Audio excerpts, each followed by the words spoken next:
Sono le 11:15 del mattino quando i due pullman varcano il cancello del seminario minore di Rubano. A bordo 63 bambini ucraini accompagnati da due educatrici fuggiti da Leopoli.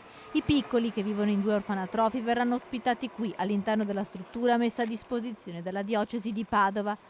Appena arrivata la richiesta di aiuto, il vescovo infatti ha subito deciso di intervenire per accogliere i piccoli in fuga dalla guerra. È anche un piccolo segno questo che noi facciamo per dire che noi contribuiamo, vogliamo contribuire per tutte le persone in difficoltà e che le situazioni di guerra producono sempre disagi e sofferenze, preoccupazioni. Gli zaini dei bambini vengono scaricati e portati nelle stanze allestite in poco tempo grazie alla generosità della comunità che in poche ore ha raccolto lenzuola, coperte, vestiti e generi di prima necessità per rendere più accogliente l'arrivo di questi 63 orfani. La risposta del territorio che sto ricevendo in queste ore è davvero di una generosità immensa. Ho le società sportive che mi chiamano, che dicono: Sindaco, se vuole noi organizziamo le attività per i ragazzi.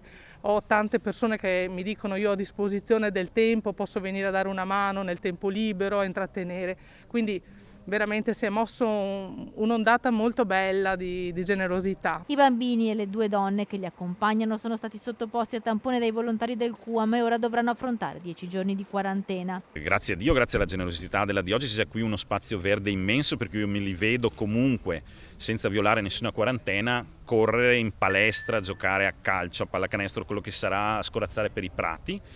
Certamente c'è una scuola di lingua da attivare. C'è una scuola che loro, in lingua ucraina, che continuerà, così mi è stato riferito, hanno le loro educatrici. Al momento la diocesi fa sapere che sono al completo per quanto riguarda la raccolta di materiale, ma chi vuole può continuare a donare alla causa dell'Ucraina attraverso i riferimenti presenti nel sito internet della diocesi.